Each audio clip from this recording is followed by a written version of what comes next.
At exactly 12 a.m., my phone lit up like a warning siren. Samantha, your apartment is closer to the airport. I'm dropping off my 3 kids. No, hey.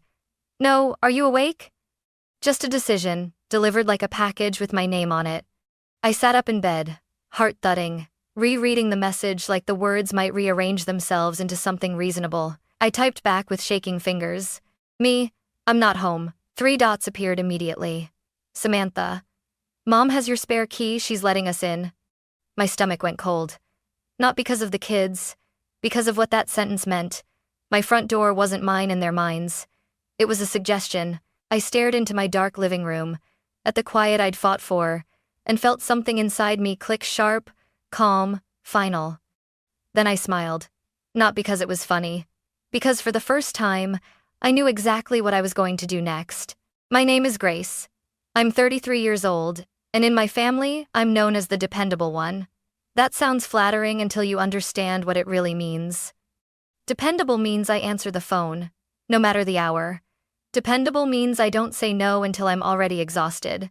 Dependable means everyone else gets to fall apart because I'll quietly hold things together. On paper, my life looks fine. Better than fine, actually. I work a demanding corporate job tied to the airline industry, long shifts, constant pressure, schedules that blur weekdays into weekends. I earn enough to live comfortably in a 1-bedroom apartment in a city my parents still describe as too expensive for one person. In my family, that comfort translates to one unspoken rule: Grace can afford it. My younger sister, Samantha, is 30. She has 3 kids under the age of 10 and a husband, Ryan, who is always between opportunities. He's never unemployed, just on the verge of something big. A new idea, a new plan, a new excuse. Samantha likes to joke that I'm lucky. Lucky I don't have kids. Lucky I can sleep. Lucky I have money. What she never says is how often that luck becomes her safety net. When her rent was late, she called me crying. When daycare raised its rates, she panicked and called me. When one of the kids needed something last-minute, school supplies, medical fees, a birthday she'd forgotten, I was the call she made before even checking her account. And every time, she ended the same way. Just this once, Grace. I promise. My mom, Deborah, always followed up. She had a way of making requests sound like moral obligations. You don't understand how hard it is with kids, she'd say. Family helps family. You don't want your nieces and nephew to suffer, do you? My dad, Thomas, usually stayed quiet. He'd sit back, nodding occasionally, letting my mom speak for both of them.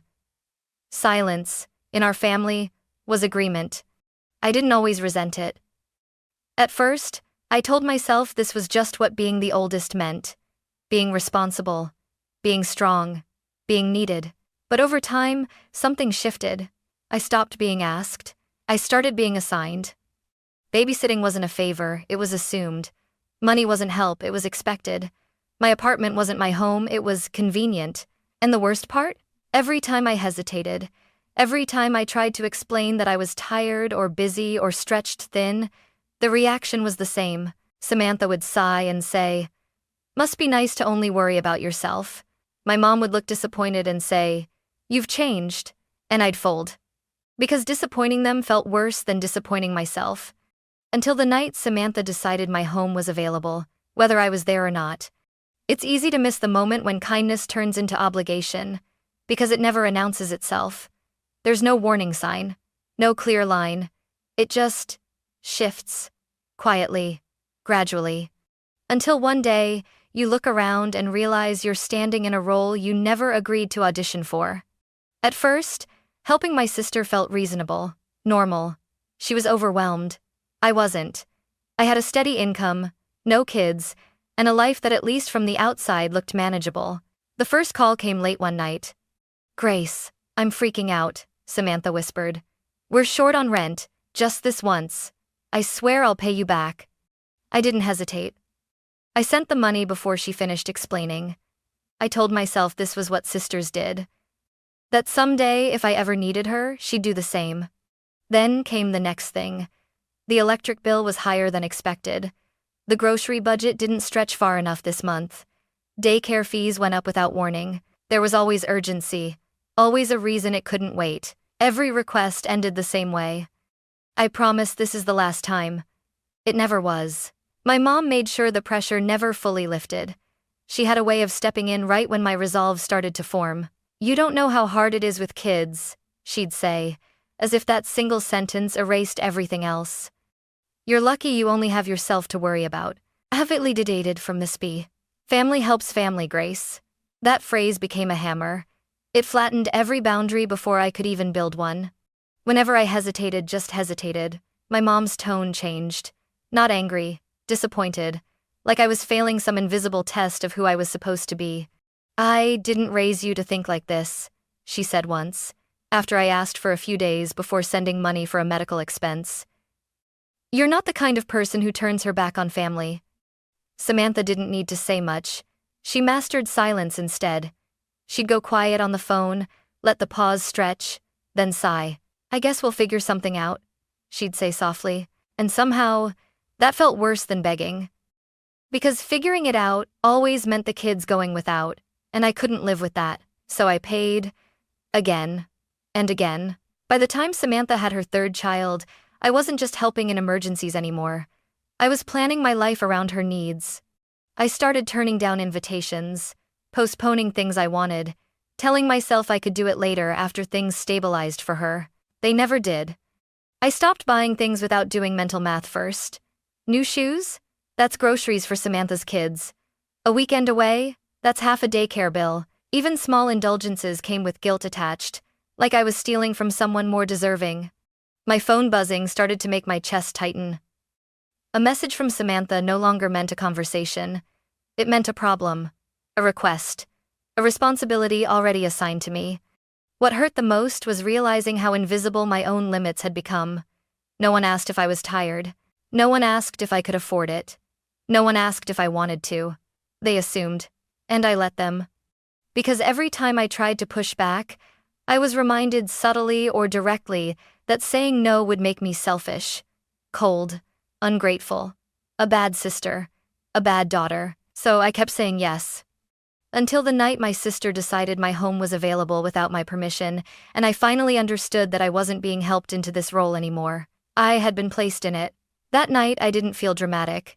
I didn't feel angry. I felt tired in a way sleep doesn't fix. I had just gotten home a few hours earlier, dropping my bag by the door, kicking off my shoes without bothering to line them up. My apartment was quiet, the good kind of quiet. No TV, no voices. Just the soft hum of the fridge and the distant city noise through the windows. I remember thinking, I made it through today. I was halfway through reheating leftovers when my phone buzzed. 12 a.m. Samantha's name lit up the screen. For a second, I considered not opening it. I already knew that nothing good ever came after midnight in my family. But habit won. Hope, maybe. I opened the message. "Your apartment is closer to the airport. I'm dropping off my 3 kids. No, question mark. No pause. Just a statement, as if it had already happened. I stared at the screen, waiting for context. For the rest of the sentence. For something that made it reasonable. Nothing came. My chest tightened.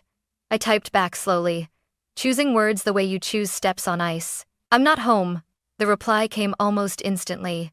"Mom has your spare key. She's letting us in. I don't need to capen." I didn't respond right away. I just stood there in my kitchen, phone in my hand, feeling something inside me go cold and still. Not fear, recognition. That sentence explained so much more than this one night. It explained why my no never stuck, why my boundaries always felt temporary, why my home had never fully felt safe from family expectations. My spare key wasn't for emergencies, it was insurance. A workaround. A way to make sure my consent was optional. I walked into my living room and looked around like I was seeing it for the first time. The couch I paid for. The bookshelves I built myself. The quiet I'd earned by working myself into the ground. In their minds, it wasn't my space.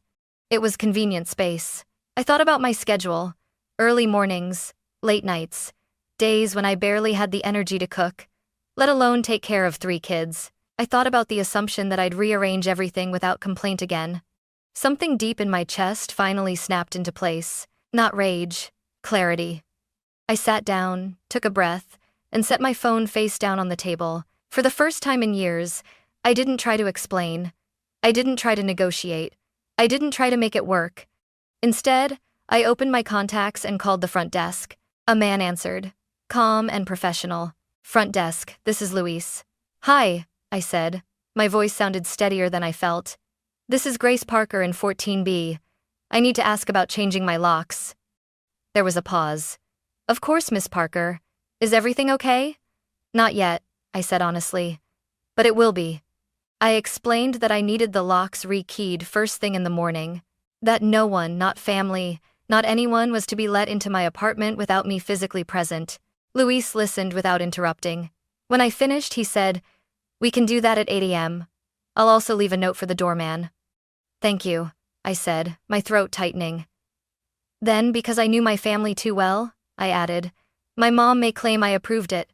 Luis gave a quiet, understanding laugh. "We'll follow your instructions." I hung up and leaned back against the couch, my heart racing. My phone buzzed again. Then again, I didn't look. For the first time, the fear that usually followed their messages didn't show up. In its place was something new, relief. Because the truth was simple, even if it hurt. If my family could walk into my home without my permission, then saying nothing was no longer an option. That night, I didn't fall asleep easily, but when I did, it was with the strange, steady knowledge that everything was about to change. I didn't have to wait long. Less than 10 minutes after I called the front desk, my phone started buzzing again, harder this time. Not texts. Calls. "Mom." I stared at her name until it stopped, then started again.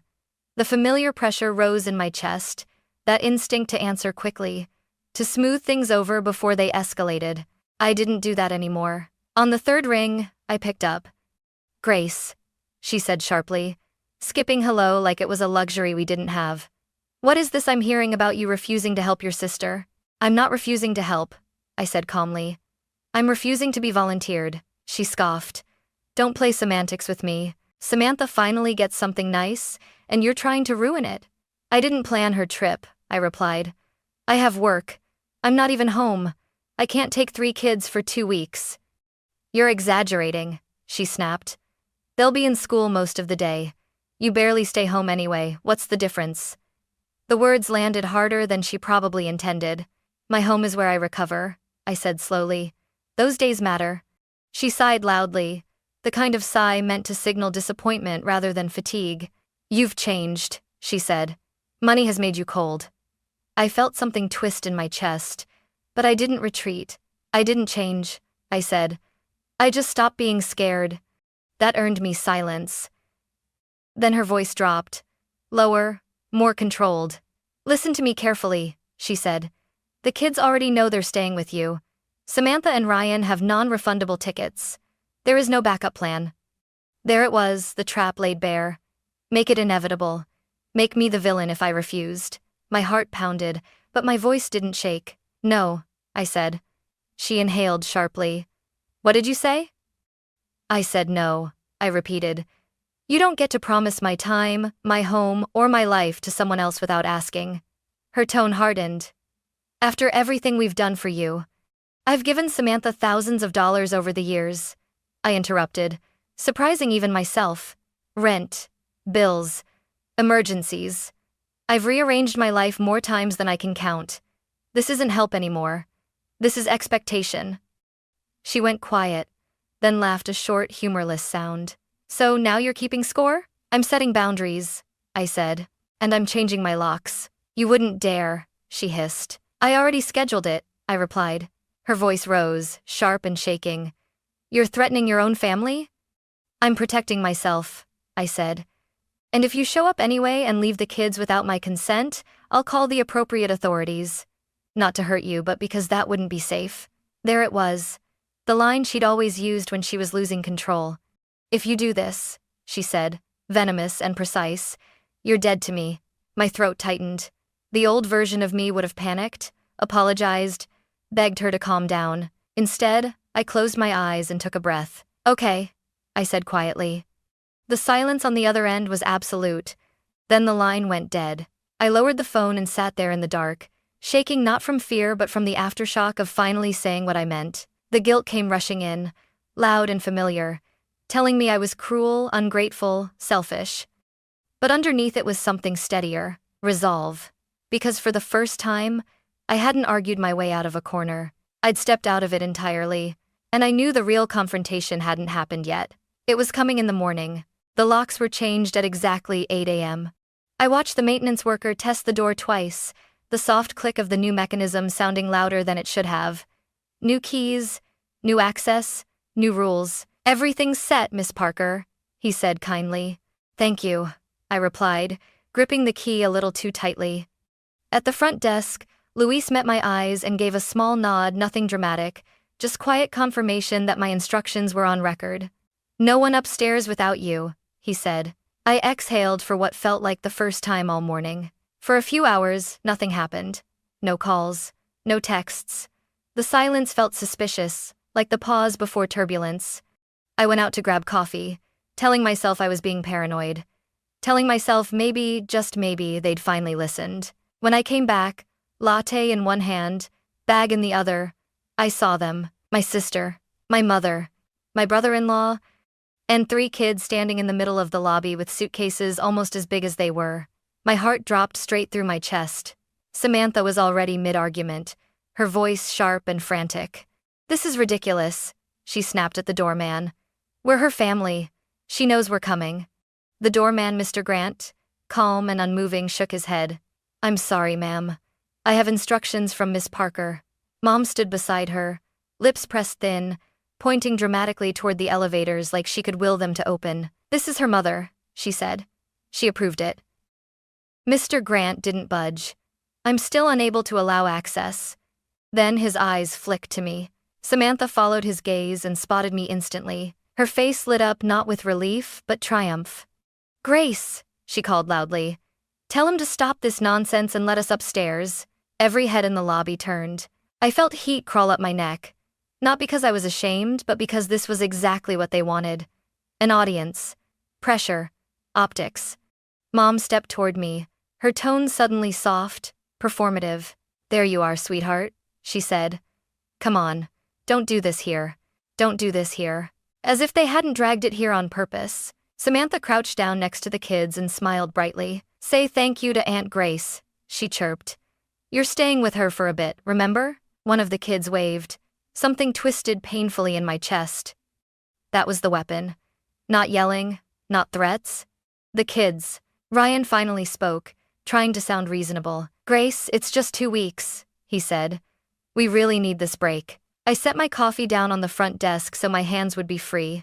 Then I took a breath. "No," I said. Samantha blinked. "What?" I said no, I repeated, my voice steady despite the pounding in my ears. "You can't show up with suitcases and kids and expect me to comply because you're already here." Mom's expression hardened. "You are humiliating us," she hissed. "You put yourselves here," I replied quietly. "You were told no." Samantha's voice rose, sharp and desperate. "These tickets were expensive. We already checked out of the house." "Then you should have arranged childcare," I said. "Like parents." The lobby went silent. Samantha stared at me like she didn't recognize the person standing in front of her. "You can't do this," she whispered. "They're your nieces and nephew." I looked at the kids again, confused, tired, caught in something they didn't understand. "I love them," I said. "That's why I'm not going to use them as leverage." Mom stepped closer, her voice low and furious. "You're choosing yourself over your family." I nodded once. "Yes," I said.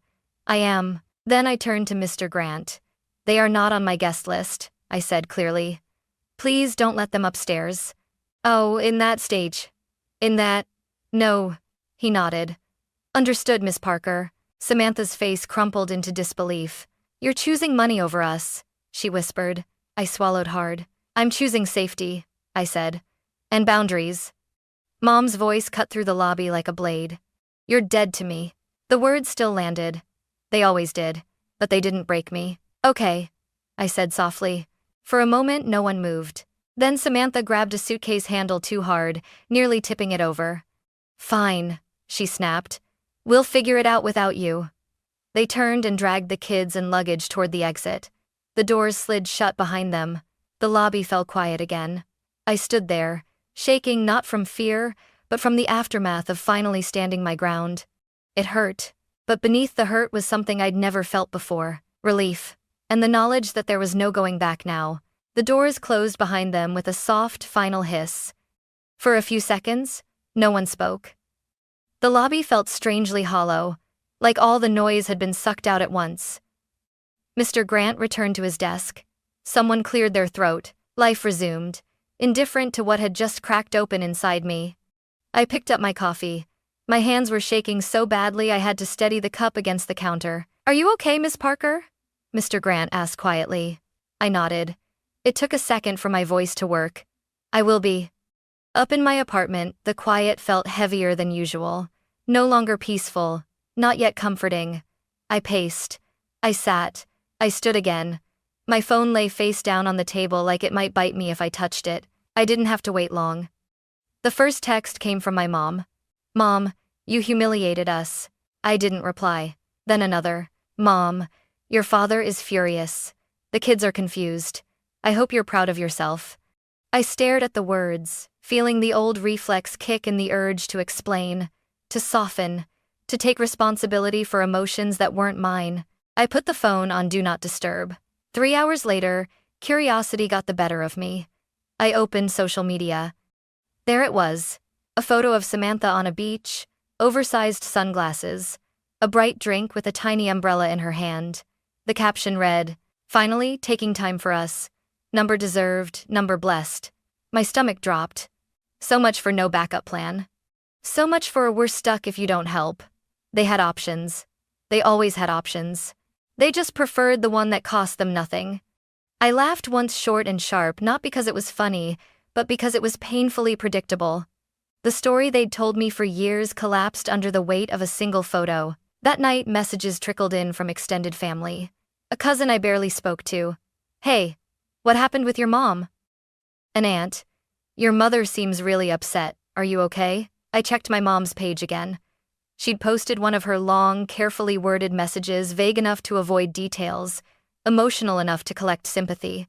Some children forget who sacrificed everything for them. Imagine raising someone who values comfort over family. "Please pray for my heart." Hundreds of likes, dozens of comments. "You're such a good mother. Family comes first. Stay strong." For a moment, shame burned hot in my chest. A familiar urge rose: the need to defend myself publicly, to list every dollar, every late-night call, every boundary crossed. Instead, I closed the app. If there was one thing I'd learned in my line of work, it was this: you can't control the weather, you can only secure the aircraft. So I did something different. I opened a folder on my laptop and started documenting everything. Bank transfers, dates, amounts, messages, screenshots. Not out of spite, out of self-protection. Because for the first time, I understood that boundaries weren't just emotional, they were practical, legal, necessary. The next few days were eerily quiet. No emergency calls, no guilt-laced messages, no requests framed as love. At first, the silence felt wrong, like a frequency had dropped out of my life. Then slowly it started to feel like relief. I slept through the night. I cooked real meals. I sat on my couch without bracing for my phone to buzz. And somewhere in that quiet, a realization settled in. They hadn't stopped needing help. They had just lost access to me. And that meant the story they'd been telling, that they couldn't survive without my sacrifice, was never true to begin with. It was just convenient. The quiet didn't disappear overnight. It stretched on, unfamiliar and fragile, like I might scare it away if I moved too fast. For the first time in years, my calendar belonged to me. No last-minute babysitting requests. No emergencies that somehow only I could fix. No subtle reminders that my life was less important because it was quieter. I started noticing things I'd ignored before. How tense my shoulders always were. How often I checked my phone even when it hadn't buzzed. How deeply I'd internalized the idea that rest had to be earned by exhaustion. A week after the lobby incident, I scheduled my first therapy session. I told the therapist everything: the money, the guilt, the spare key, the way my mother spoke as if my boundaries were betrayals. She listened without interrupting. Then she said something that made my chest ache. "This isn't you being difficult," she said. "This is you stepping out of a role you were assigned without consent." She explained concepts I'd never had language for before. Parentification, emotional coercion, financial pressure disguised as love. They trained you to feel responsible for their comfort, she said. Of course, saying no feels terrifying. That doesn't mean it's wrong. Those words stayed with me. I made small, deliberate changes. I removed my mom from any accounts where she didn't need access. I canceled the automatic transfers I'd set up just in case. I stopped explaining my decisions. When Samantha texted weeks later, testing the waters with a casual, "How are you?" I replied politely and briefly. No openings, no apologies, no offers. My dad called once. He cleared his throat, the way he always did before uncomfortable conversations. "You know your mother is very upset," he said. "I know," I replied. There was a pause. Then, unexpectedly, "I've seen the bank statements," he admitted quietly. "I know how much you've helped." I sat down, stunned. "I should have spoken up sooner," he added. I didn't. It wasn't a full apology. It didn't erase years of silence. But it mattered. For the first time, I wasn't the only one acknowledging reality. I started doing things just for myself. Small things at first. A massage without guilt. A weekend away without checking my phone. Buying something because I wanted it, not because it was useful to someone else. Each choice felt radical. Each one reinforced the same truth. My life didn't exist to stabilize theirs. The hardest part wasn't the distance from my family. It was unlearning the reflex to sacrifice myself to keep everyone else comfortable. But with every boundary I held, something inside me grew steadier, stronger, and I realized I wasn't losing my family. I was losing a version of myself that had been quietly disappearing for years. 6 months passed before my sister reached out again. When her name appeared on my screen, my stomach tightened out of habit. Old instincts don't disappear just because you stop feeding them. I stared at the phone for a long moment before opening the message. "Samantha, I'm not asking for money." I didn't realize I'd been holding my breath until I exhaled. A second message followed. "Samantha, we figured things out. We found a sitter. We had to budget. It wasn't fun, but we did it." I read the words twice. Not because they were dramatic, but because they were honest in a way I wasn't used to hearing from her. A few minutes later, another message appeared. "Samantha, I shouldn't have tried to drop the kids on you like that. Ryan said if someone did that to us, we'd lose it." It wasn't a full apology, but it was something new. I typed back slowly. "Me. I'm glad you figured it out. You're their parents. You will." That was it. No reopening old wounds. No renegotiating boundaries. Just clarity. We didn't suddenly become close. My mom didn't call to apologize. The distance stayed, but it softened into something quieter, less volatile. And my life? It expanded. My apartment felt like mine again. The spare key stayed exactly where it belonged, unused. I stopped jumping at every notification. Midnight texts no longer felt like commands. One evening I sat on my couch, lights low, city glowing outside my window, and realized something that made my throat tighten. I hadn't ruined my family. I hadn't abandoned anyone. I had simply stopped playing a role that was hurting me. They survived. The kids were fine. The world didn't collapse because I said no. What ended wasn't love. It was access. And in the space where obligation used to live, something better finally grew. Peace.